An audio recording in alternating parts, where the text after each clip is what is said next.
Welcome to Isaiah 2, 22 Triads of Enlightenment. What if the collapse of your world was not a catastrophe but a revelation? What if the structures you most trusted, your systems of power, your symbols of success, even your forms of worship, were not merely flawed but fundamentally misaligned with reality itself? Isaiah 2 is not a warning shot fired into the future. It is a present unveiling, a prophetic lens that exposes the spiritual architecture beneath every human civilization, ours included. This chapter does not speak in abstractions. It names names. It identifies the real idols, not only golden statues, but the exaltation of human will, the worship of form over essence, the seductive illusions of culture, wealth, and self-reliance.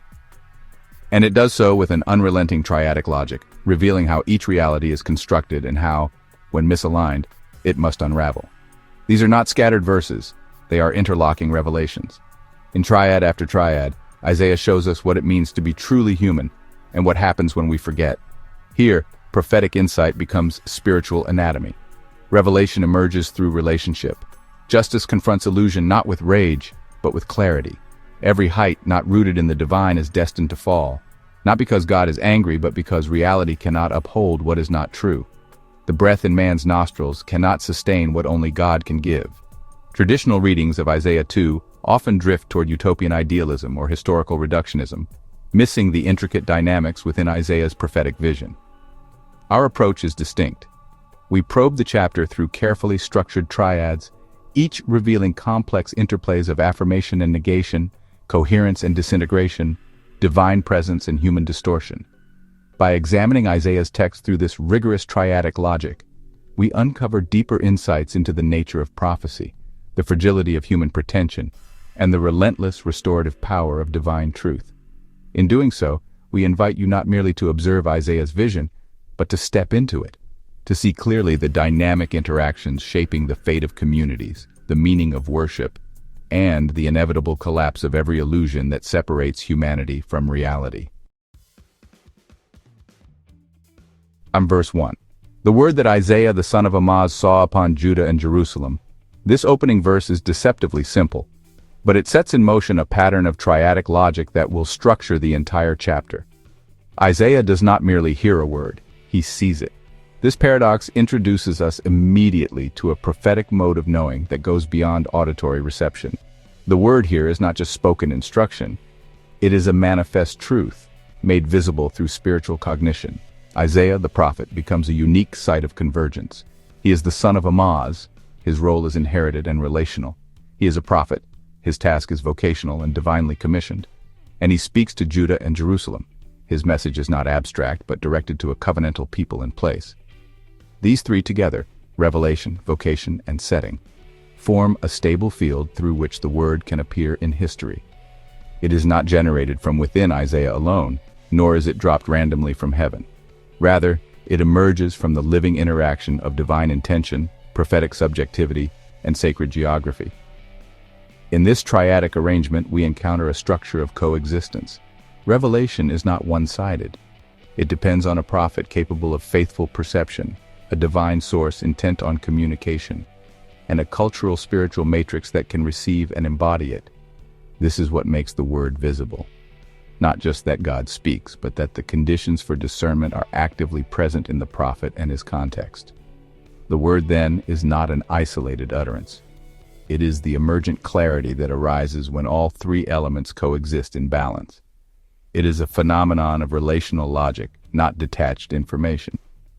Seen rightly, the opening line is not an introduction, but a model. It demonstrates that divine truth manifests only through real persons, in real places, through the ongoing structures of covenantal vocation. Verse 2. It shall be in the last days that the mountain of the house of the Lord shall be prepared in the top of the mountains, and shall be exalted above the hills, and all nations shall flow unto it. Although this verse is often read as a hopeful prophecy of future restoration, its logic is rooted in a present negation. The very fact that this exaltation of Mount Zion is described in future tense reveals that it is not currently the case. At the time of Isaiah's writing, the mountain of the Lord is not the highest place. It is not where the nations are flowing. Instead, this hopeful vision implicitly reveals a world out of order. Other mountains, symbols of rival powers, ideologies, and pretended authorities, occupy the space that should belong to the divine center. The sacred geography has been dethroned.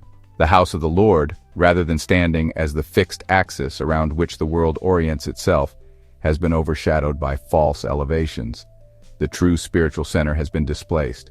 This is not the absence of structure. It is the presence of a negated equilibrium. What should be the stable triad of revelation, vocation, and sacred center has not disappeared. It has been inverted. In place of revelation, there is ideology. In place of the prophet, there are self-authorizing figures, kings, mystics, merchants, who speak not for God, but for their own agendas.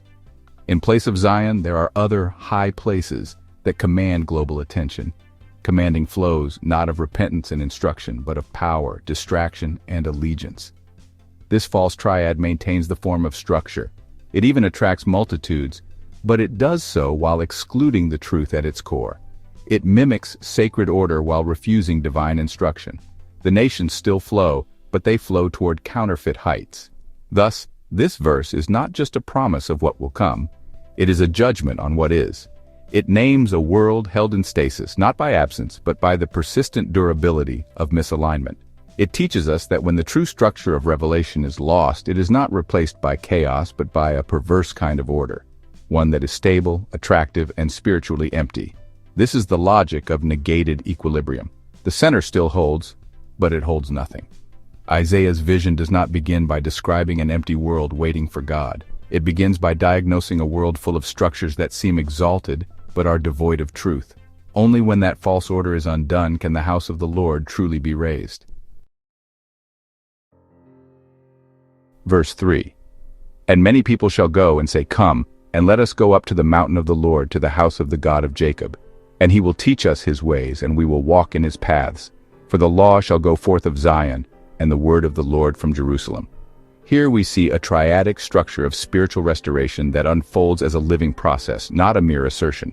First, the people themselves initiate a movement. Come, let us go up. This invitation is not top-down. It originates among those who have heard the call and now seek something higher. What they seek is not vague transcendence, but a specific destination. The mountain of the Lord, the house of the God of Jacob. This return to place is also return to instruction. They go not to behold, but to learn. He will teach us his ways, suggests a pedagogy rooted not in speculation, but in righteousness, in revealed patterns of life. But the triad does not end in hearing. It culminates in action. We will walk in his paths. That phrase bridges the space between divine speech and human conduct. It suggests not simply obedience, but alignment.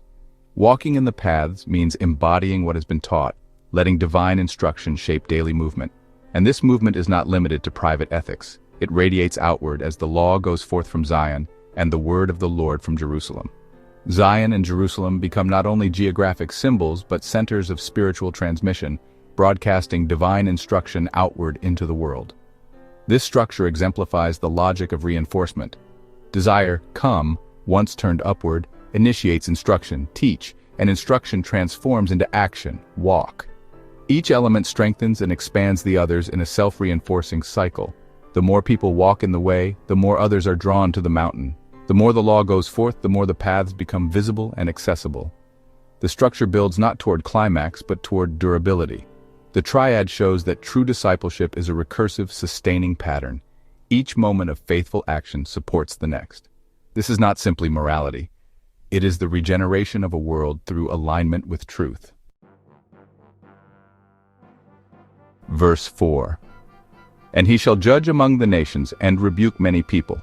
They shall break their swords also into mattocks and their spears into scythes. Nation shall not lift up a sword against nation, neither shall they learn to fight anymore. This verse is often read as a utopian image of peace, but its logic is far more complex and sobering. The peace envisioned here is not the absence of violence, but the consequence of judgment and rebuke. These are not gentle corrections. They are confrontational acts aimed at restoring moral balance. The fact that swords must be broken into agricultural tools suggests that war has become so habitual that disarmament is not passive, but active and forced. The instruments of death are not set aside, they are shattered and repurposed. Peace here arises only because violence has been confronted and rendered dysfunctional. This is the reversal of the previous triad. Where the movement in verse 3 was upward, toward instruction, righteousness, and aligned action, this verse responds to a failure of that very movement. Those who did not go up to the mountain, who did not seek instruction, now find themselves subject to divine arbitration. He shall judge among the nations implies a third-party intervention, a necessary insertion of divine clarity into systems that have collapsed into conflict and disorder. The law has not been received willingly. Now it arrives through rebuke. The structure here follows the logic of feedback, not in the sense of commentary, but as corrective reversal. Systems that fail to align with truth begin to devour themselves. War breeds more war, and the inability to learn peace becomes a self-perpetuating dysfunction. The breaking of weapons signals not just the end of violence, but the end of the capacity to learn violence. Neither shall they learn war anymore is not a poetic flourish, it is a diagnostic statement. Learning has been redirected. Instruction in righteousness must now be enforced through disillusionment. This verse shows us that divine justice is not reactionary, it is systemic. When the reinforcement cycle of discipleship fails, a feedback loop emerges that becomes increasingly destructive until the only remaining remedy is external intervention. Peace, in this context, is not the natural state of human relations. It is the result of hard correction. Judgment becomes the grace that disarms, and rebuke the mercy that interrupts cycles of disintegration. The swords become mattocks, not because violence was gently reasoned away, but because it could no longer be sustained in the presence of divine truth. Verse 5, O house of Jacob, come ye, and let us walk in the law of the Lord. Following the pronouncements of divine judgment and the disarmament of nations, Isaiah pivots sharply into exhortation. The imperative voice, come ye and let us walk, is neither abstract nor addressed to the world in general. It is spoken directly to the house of Jacob, the covenant community of Israel. This is a reassertion of identity, not through sentiment, but through motion. The people are summoned not to feel something, but to walk, and the path is not invented by them, it is given. They are to walk in the law of the Lord, meaning in the already revealed will and ordering of God. The triadic logic of this verse is causal, tracing a sequence that is not only theological, but also anthropological. First comes covenant identity, the acknowledgement of who the people are in relation to God. From this emerges communal worship, expressed not just in ritual, but in shared action. The people rise together. Finally, that shared action produces harmonization with divine will. They walk in the law, aligning their lived structure with God's ordering of the cosmos. This is causal logic in full clarity. Identity gives rise to collective direction, which produces true ethical alignment. Remove the identity and the whole causal chain collapses. But rightly ordered, it is a generative cycle. The people remember who they are, return together, and are restructured into righteousness. Isaiah is not merely calling for religious behavior, he is invoking the triadic architecture by which a people's existence regains coherence. This verse reveals something essential about divine causality. It does not begin with rules, but with belonging. You are the house of Jacob, therefore walk. The call to ethical obedience is not a burden laid upon outsiders, but an invitation extended to insiders who have forgotten who they are. Verse 6. Surely thou hast forsaken thy people, the house of Jacob, because they are full of the east manners, and are sorcerers as the Philistines, and abound with strange children. What was affirmed in verse 5 is now overturned in verse 6. Here, God's forsaking of the people is not arbitrary. It is causally grounded in their own inversion of the covenantal structure. The people have not merely drifted, they have filled themselves with foreign customs, taken on the practices of neighboring nations, and produced a generation that no longer knows its spiritual lineage. What is presented here is not integration or multicultural synthesis, it is displacement, a deliberate substitution of one cultural religious order for another. This triad follows the logic of reversion. It inverts the causal order of right spiritual formation. Instead of identity leading to direction and ethical alignment, we see the unraveling in reverse. First comes syncretism, the adoption of incompatible religious patterns.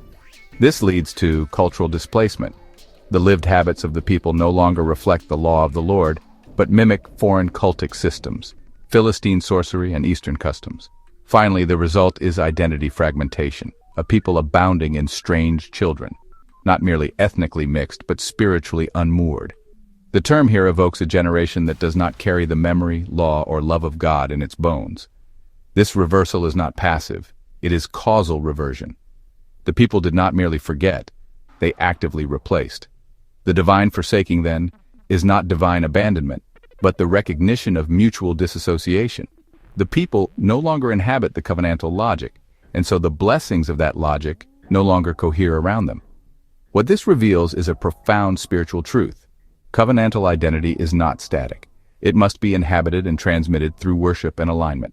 When this sequence breaks, when worship no longer flows from identity, and law no longer governs motion, the very image of the people is altered. Reversion doesn't simply undo the good, it replaces it with a mirrored logic, one that retains structure but reorients it toward confusion. This is not cultural commentary, it is theological warning. When cause and effect are inverted, the soul doesn't merely lose its path, it manufactures another, one that looks active but leads nowhere. The house of Jacob remains in name, but no longer in essence. Verse 7, their land also was full of silver and gold, and there was none end of their treasures, and their land was full of horses, and their chariots were infinite. The language of fullness here is important. Isaiah describes a society that is overflowing, abundant in wealth, mobility, and organized power. The silver and gold signify material blessing, not merely prosperity, but the potential for durability, security, and resourcing of communal life. The horses evoke power of motion, both literal and symbolic, the ability to move, act, respond, and extend influence.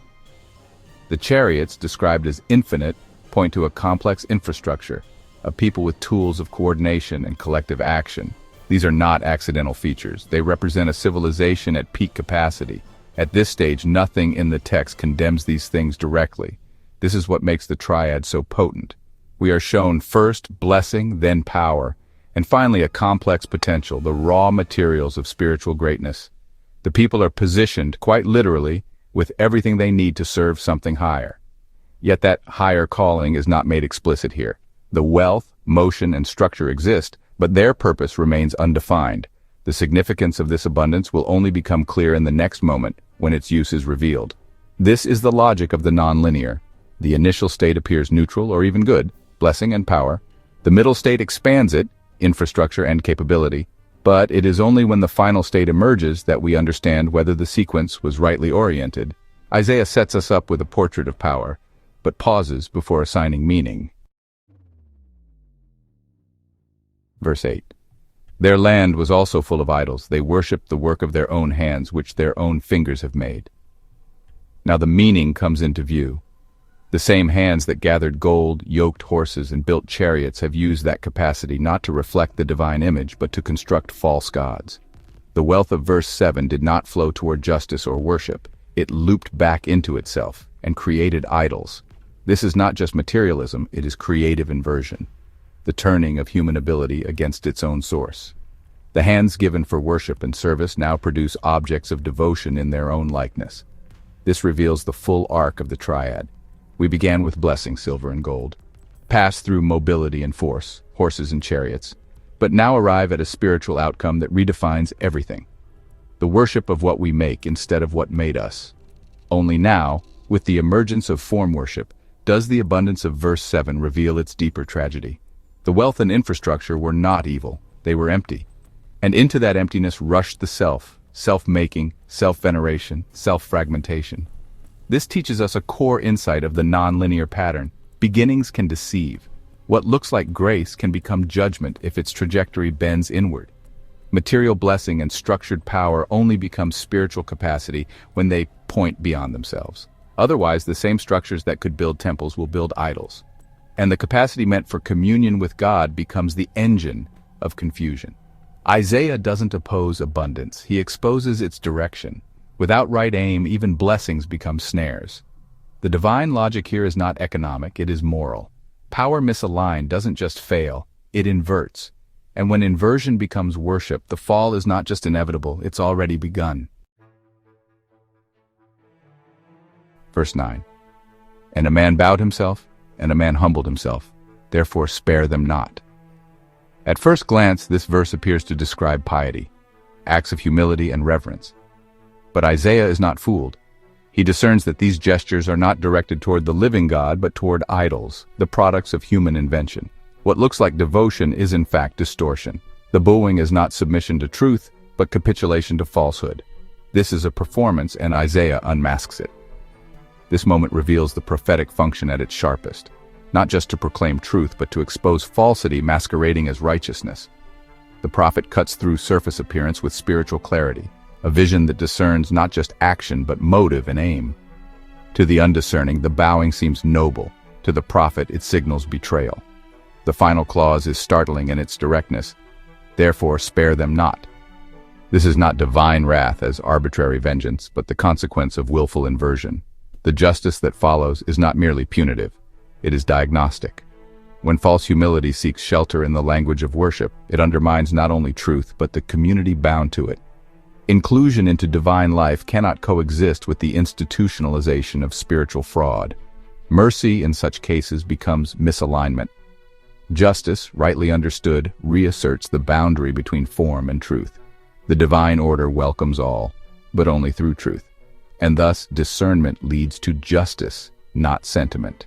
The inclusion pattern here teaches us something subtle and vital. To be included in God's order is not simply to show up, it is to be rightly aligned, not just outwardly, but inwardly. The prophet stands in that liminal space, calling the people in, but only through truth. Verse 10. Enter into the rock and hide thee in the dust from before the fear of the Lord and from the glory of his majesty. The response to divine judgment when one has refused clarity is not repentance but retreat. Verse 10 shows the aftermath of exclusion. The false worshippers, exposed and unmasked, flee not just from danger, but from presence. They hide themselves in rock and dust, the elemental shelters of a creation they once tried to control.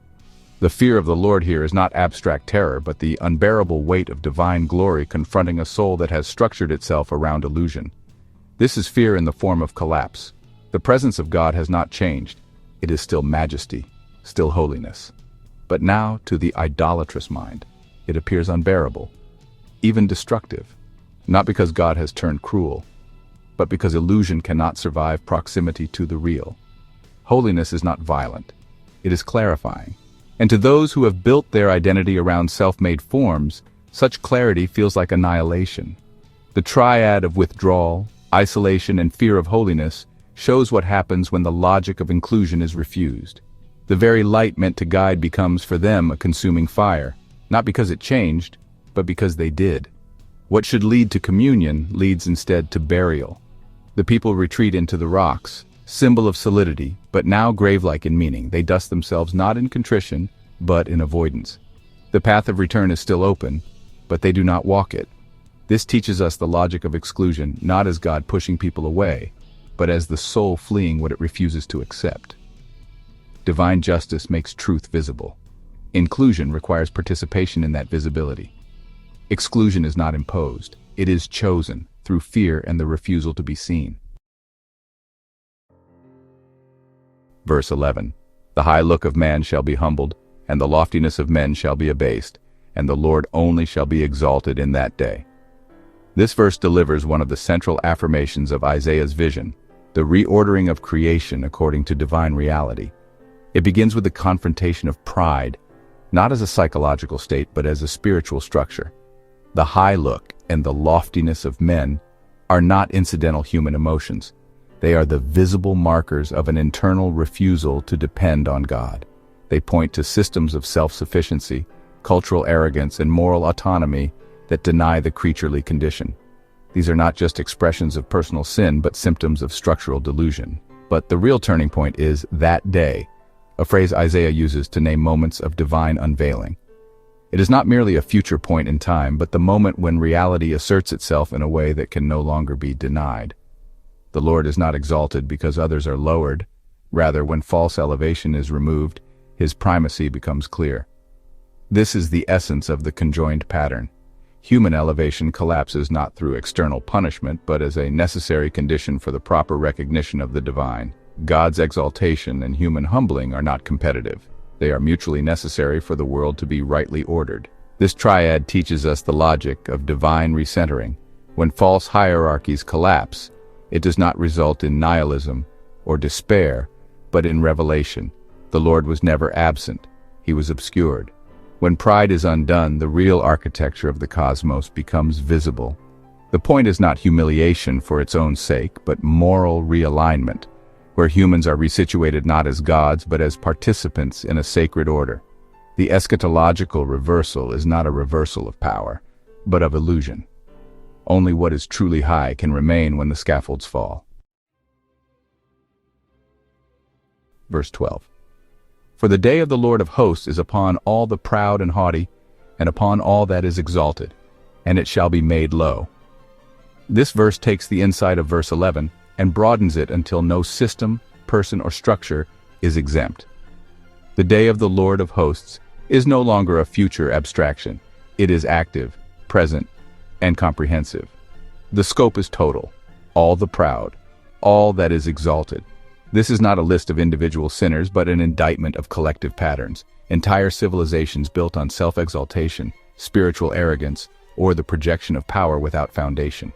Every high thing, Isaiah says, will fall, not as a punishment, but as the only outcome when the real encounters the false. This is the logic of conjoined negation, where one collapse implies another. The proud do not simply fall. They reveal that the very system of self-made greatness is unsustainable. What looks solid is hollow. What appears high is built on vapor. And once the true measure of the cosmos reasserts itself, these towers of illusion implode under their own unreality. It is not that God needs to push them down.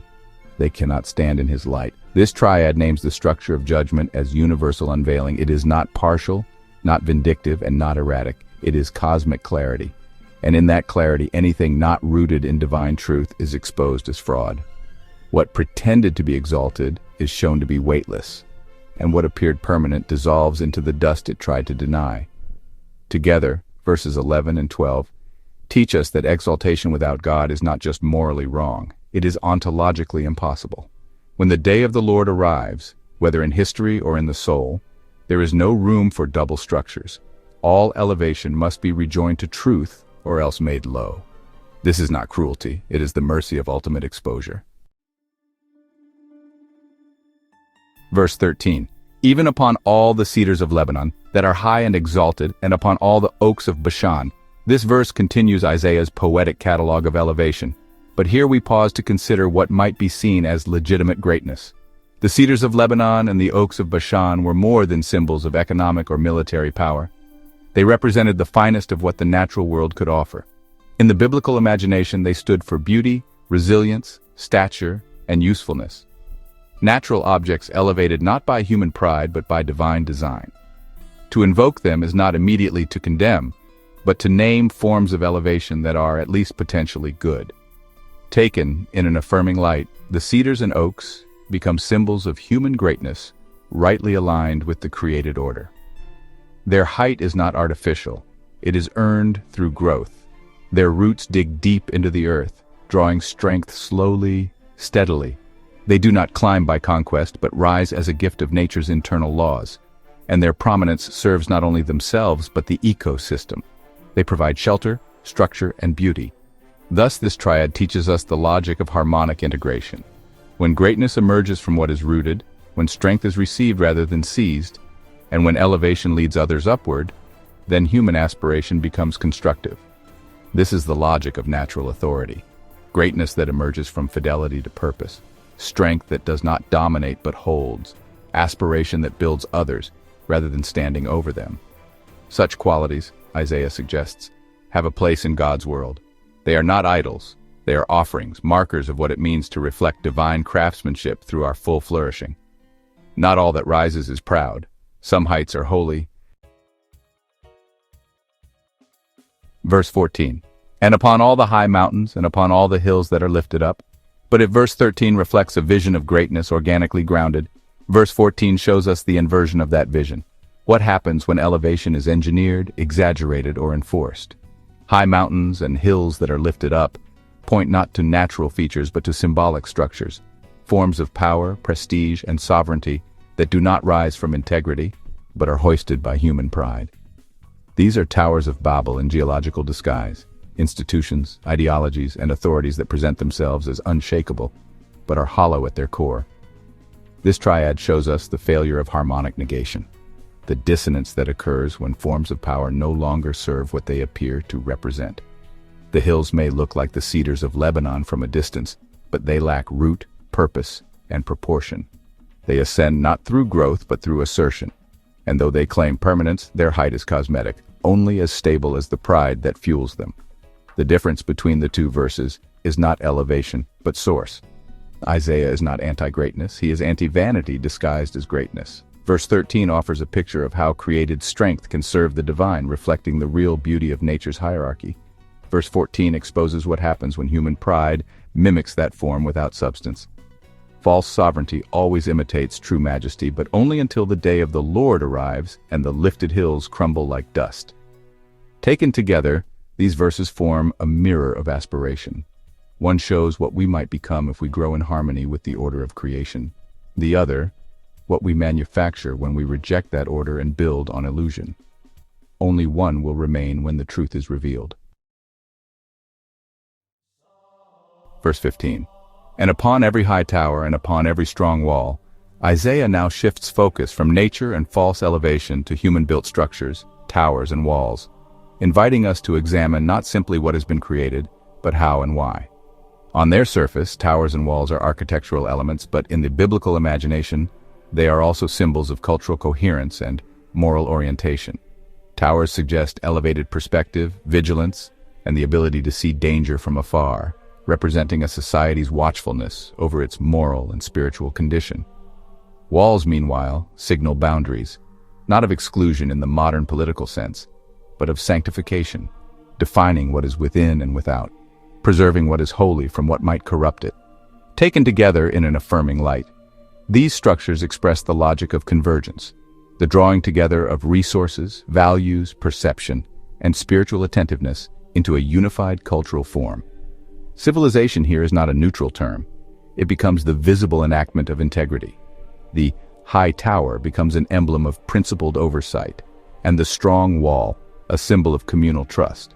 In such a society, form reflects function, elevation correlates with responsibility, and defense is aligned with moral clarity, not paranoia or exclusion. This convergence is what allows a covenantal people not just to survive, but to remain intelligible, to themselves and to God. This is the sacred architecture of meaning. The structures we build are more than material. They reflect our collective intent, our ethical center, and the way we imagine the world ought to be. Towers and walls, rightly conceived, are not fortresses of fear, but containers of life and purpose. They do not isolate, they integrate. And in this triad, Isaiah shows us a society where civic form becomes spiritual symbol. Verse 16. And upon all the ships of Tarshish, and upon all pleasant pictures. But the next verse turns sharply, revealing what happens when these forms are hollowed out, when convergence collapses into divergence. The ships of Tarshish, a biblical image for distant trade and vast mercantile reach, are no longer vessels of sacred exchange. They become emblems of economic ambition untethered from divine law. Likewise, the pleasant pictures, which could be taken as art, ornament, or even propaganda, cease to point toward higher realities and become tools of seduction, images designed to please the eye without nourishing the soul. Here, Isaiah names the logic of divergence, a fragmentation in which surface replaces substance, and form no longer protects meaning, but obscures it. The tower and wall, verse 15, represented alignment. Here, the ship and picture represent dispersion. Commerce, once a means of sustaining a people, becomes an end in itself. Aesthetics, once the visual grammar of reverence, becomes a distraction from truth. In this system, wealth is no longer stewardship, and beauty is no longer a pointer to the divine. It is all display, polished illusions masking internal disintegration. This negated triad reveals the deep crisis of a society no longer anchored by spiritual integrity. Trade, art, and culture persist, but without coherence. The walls that once held meaning are replaced by images that offer only sensation. The towers that once watched over a people are replaced by ships seeking profit across the seas. What was once a container of the holy becomes a theater for the self. The result is not simply corruption, but confusion, a world where what is beautiful may be least true, and what is admired may be furthest from what matters. In this contrast, Isaiah forces us to ask, Do our structures unify or scatter? Do our creations safeguard life or sell it off piecemeal in the name of influence and display? Convergence constructs civilization with an eye to eternity. Divergence dismantles it for the sake of ego. Verse 17.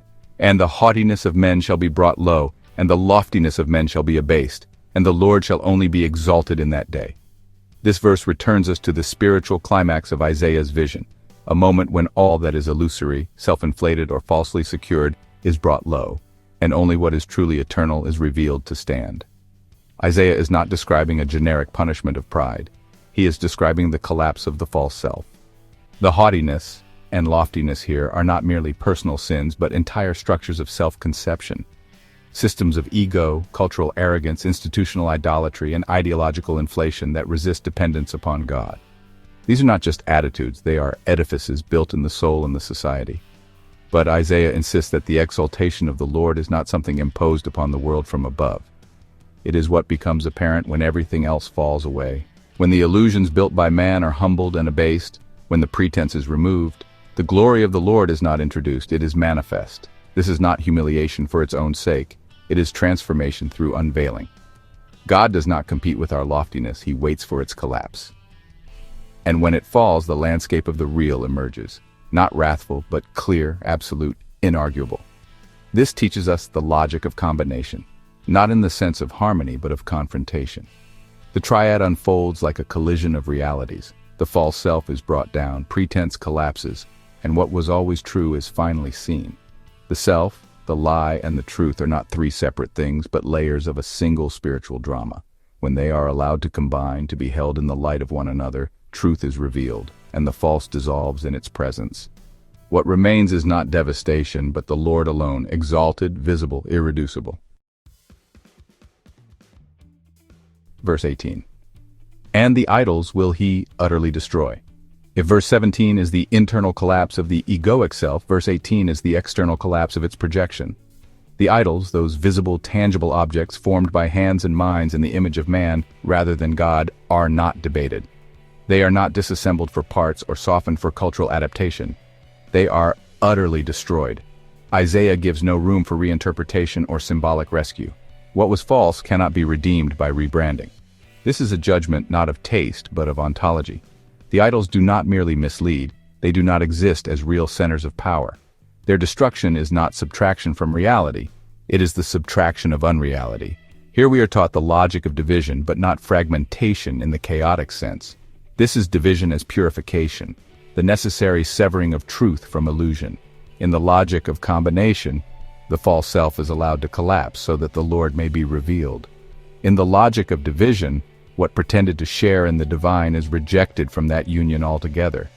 The idol and the image of God are separated decisively. There is no mixture, no gray zone, no ambiguity left. What is divine is what remains. What was human projection is unmade. This division is not merely iconoclastic rage, it is mercy. For so long as idols stand, the soul remains confused. Worship is divided, allegiance is split, and the human spirit wanders between realities. The destruction of idols is therefore a grace. It liberates the worshiper from his own deception. What we see here is not just the end of certain practices, but the collapse of an entire worldview. The worldview that believed man could craft his gods. That illusion could hold power. That form could replace essence. So these two verses, first the fall of the self, then the fall of its external projections, complete a single movement. They expose the full cycle of combination and division. The self and its creations are finally seen together, and therefore finally separated. In that clarity, worship begins. Verse 19. Then shall they go into the holes of the rocks, and into the caves of the earth from before the fear of the Lord, and from the glory of his majesty, when he shall arise to destroy the earth. In this verse we witness the aftermath of revelation, not as received doctrine but as a shattering encounter. The divine is no longer merely heard or spoken about. It is experienced as overwhelming majesty. The fear of the Lord here is not emotional panic or terror in a human sense. It is the proper existential response when truth appears in its undiluted power. That fear is the threshold of wisdom because it is the recognition that one stands before a reality which cannot be contained, ignored, or assimilated. The imagery of holes and caves is significant. These are not just hiding places. They are elemental shelters, symbolic returns to the most primal forms of refuge.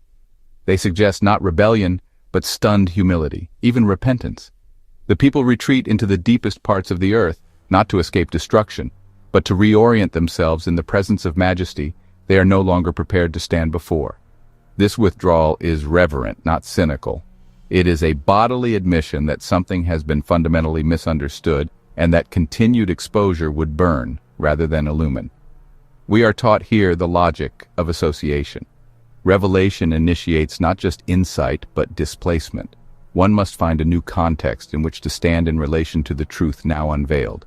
Insight does not remain still. It destabilizes old allegiances and calls forth new environments of reception. To associate with the divine properly, the soul must realign. Withdrawal is the beginning of that movement, not its end. Fear, then, is not the rejection of God, but the painful evidence that one's former self cannot yet bear him. And so the confrontation with truth becomes not annihilation, but the painful first gesture of transformation, to see, to tremble, and to step away in order that one might return rightly changed. Verse 20. At that day shall man cast away his silver idols and his golden idols, which they had made themselves to worship them, to the moles and to the backs. The collapse that began in verse 19 reaches its symbolic culmination here. When the divine glory rises, the idols fall, not ceremonially, not slowly, but violently and with finality. Those who once cherished these symbols, crafted from silver and gold, precious both materially and imaginatively, now throw them into the depths of the earth. Not only are these objects no longer desirable, they are repulsive, shameful, alien. Their very presence is now unbearable in the light of the majesty just revealed. But more than shame is happening here. There is disinheritance. The idols are not only discarded, the inner world that sustained them is now untenable. The man is not just abandoning an object, he is exiling his former self. And look where they are thrown. Not to fire for purification, but to the moles and the bats. These are creatures of blindness and inversion who dwell in the inverted rhythms of the earth. To place the idols with them is to acknowledge the full reversal of the previous order. The upside-down kingdom of delusion is now recognized for what it was. Not divine mimicry, but spiritual deformity. This teaches us the logic of disassociation. What was once central is now expelled. But the danger is not over. The soul may now abandon not only the idol, but the inner connection to what formed the truth in the first place. Association seeks new structures in the aftermath of revelation, but disassociation runs the risk of severing the self from the very processes, prophetic insight, ethical clarity, and humility that made revelation possible. The gold and silver idols are not merely lies, they were the soul's attempt to grasp power, form, and control. Their casting away is not heroic. It is the soul's confession that it worshipped what it made, not what it was made by. Disassociation, then, is both liberation and risk. For unless the void left by the fallen idols is filled with true presence, the house swept clean may again be filled with worse illusions. The divine confrontation must lead forward, or else disassociation becomes estrangement, and insight is lost in the retreat. Verse 21. To go into the holes of the rocks, and into the tops of the ragged rocks from before the fear of the Lord, and from the glory of his majesty, when he shall rise to destroy the earth. This verse mirrors language used earlier in verse 19, but it is not a repetition. It is a deepening. Where verse 19 introduced fear and retreat, verse 21 renders those actions more chaotic and irreversible. Here the people are not simply hiding from the presence of God, they are disintegrating under it. Their scattering into holes of the rocks and tops of the ragged rocks is not symbolic of strategic withdrawal, but of complete spiritual destabilization. They move in opposite directions, some plunging downward into caves, others ascending toward jagged peaks. There is no center, no unity, no agreed response. What we are witnessing is the implosion of coherence in the soul and the society. And what drives this fragmentation? Not violence, but glory. The fear of the Lord and the glory of his majesty do not kill them, they reveal them. When the divine presence rises, it does not need to speak to destroy, it simply is. and in being fully manifest, it renders falsehood impossible to maintain. The people cannot endure what has been shown, not because it is evil, but because they are unprepared for the truth it makes undeniable. This is what the pattern of disintegration teaches us. First, the people withdraw from glory, not because it has injured them, but because they cannot stand in its light without seeing themselves as they truly are. That rupture of relationship with divine presence then leads to a flight from discernment. When the soul refuses to face truth, it also loses the ability to interpret it. In such a condition, the person does not reason, they react. And in that reactive state, the final consequence is the evacuation of selfhood. Without a stable point of alignment, without a shared moral center or internal compass, the self cannot endure. What remains is a shell of survival, a being fragmented by the very light meant to unify. Verse 22. Cease you from the man whose breath is in his nostrils, for wherein is he to be esteemed? The chapter ends not with a description, but with a command. Cease. A single imperative carries the full weight of prophetic summation. But this is no arbitrary instruction, it is precise and revelatory. The call is not to reject humanity, but to release our idolatry of it. The verse identifies the man whose breath is in his nostrils, a poetic way of naming the fragility of life. Breath is transient. It is not essence, not permanence, not divinity. It is the mark of all that is passing. And yet, it is this very kind of man, impermanent, vulnerable, dependent, who has been exalted as the source of truth, power, and meaning. The verse calls that error to account. The pattern of integration opens here. First, there is the confrontation with mortality. This is not morbid, but liberating. We are not gods. We are not the source of our own breath. The acknowledgement of that fact is not humiliation. It is the beginning of sanity. When we cease to project godhood onto man, we begin to see reality clearly. From there, the verse moves us to recognize the ephemeral nature of authority. Human systems, hierarchies, cultures, and achievements, all of them are temporary. They have a role, but not a throne. Their collapse in the face of divine truth is not tragedy, but cleansing. What cannot last should not be worshipped. And it is only from within that cleared space that the final insight of the pattern emerges. Divine alignment. When false esteem ends, right relationship begins. The cease of verse 22 is not a negation of value, but a redirection of reverence. Humanity, freed from the burden of false divinity, can finally take up its true calling, not as the measure of all things, but as the image-bearer of the one who is. Integration is not fusion, it is harmony.